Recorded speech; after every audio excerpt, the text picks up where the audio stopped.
The ADA was passed 35 years ago, and as President George H.W. Bush signed it into action, he said, "Let the shameful wall of exclusion finally come tumbling down." So why are we still not doing accessibility right? I came across this article by Cardin Wyckoff, someone with a progressive muscular disability. When they were younger, the ramps in school weren't wide enough for both her and her friend to walk side by side. Instead, the friend would have to wait at the top of the stairs or walk behind her. Cardin says, "The isolation transcends just having friends walk behind me. It creates a feeling of frustration that a box was checked but still leaves me without a sense of belonging." The ADA was supposed to eliminate these blockages, right? But it still feels so isolating to be disabled. So why is this attempt at inclusion not working?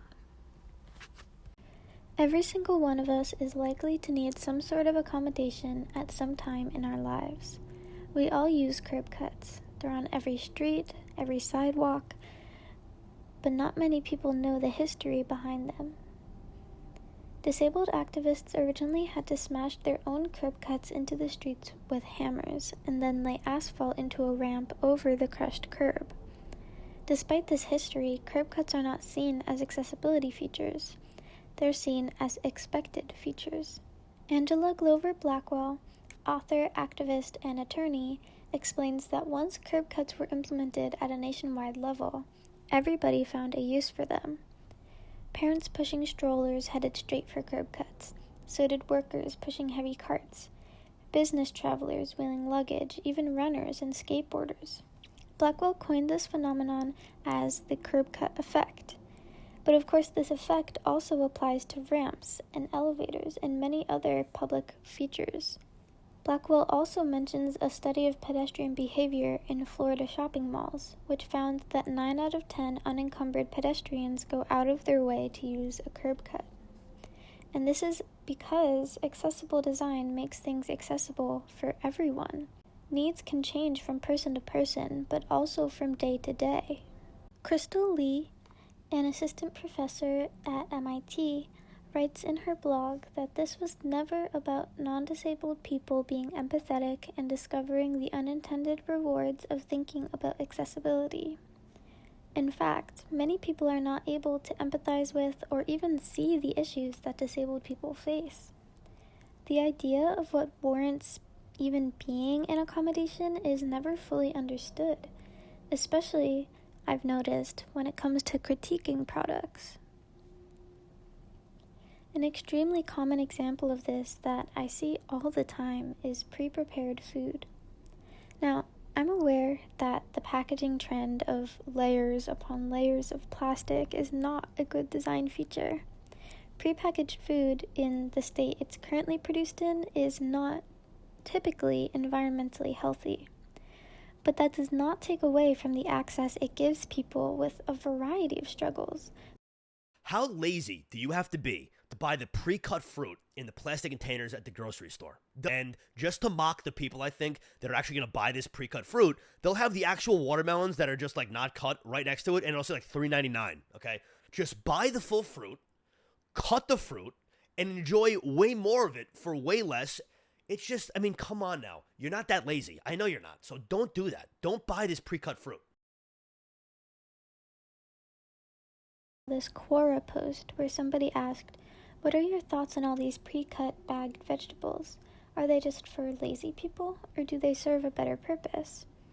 And people really came through with some pretty good responses. So this person wrote, "Consider the case of people with carpal tunnel injuries or arthritis or age-related loss of grip strength.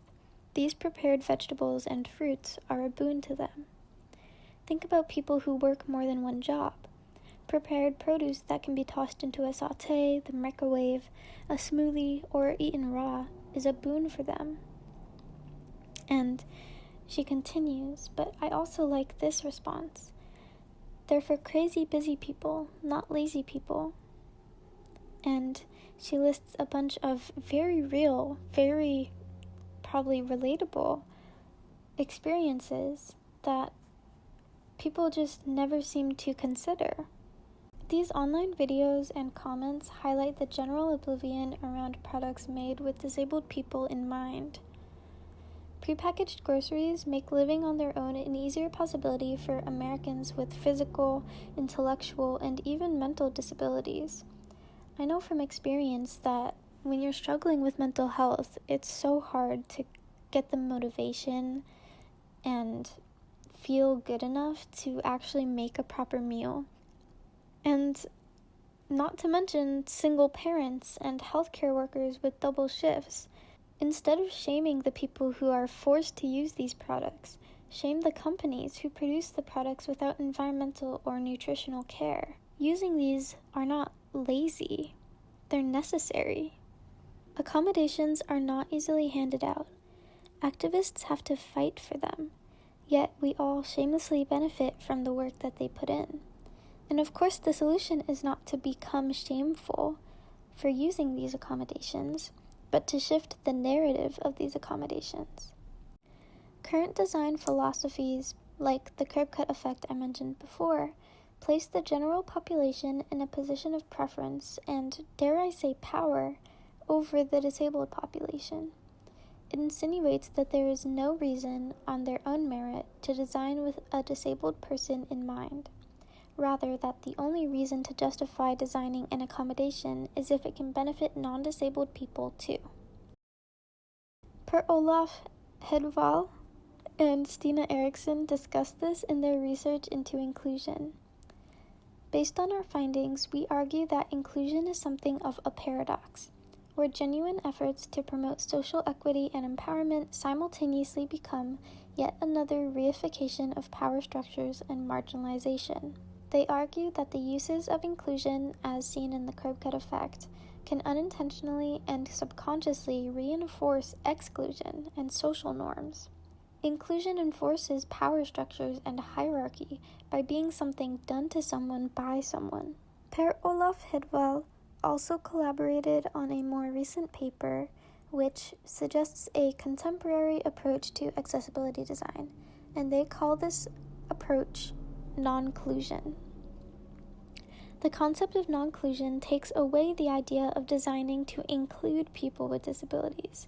Instead, it designs with the philosophy that anyone could have a range of issues, and that range is the standard, rather than one kind of person being the standard.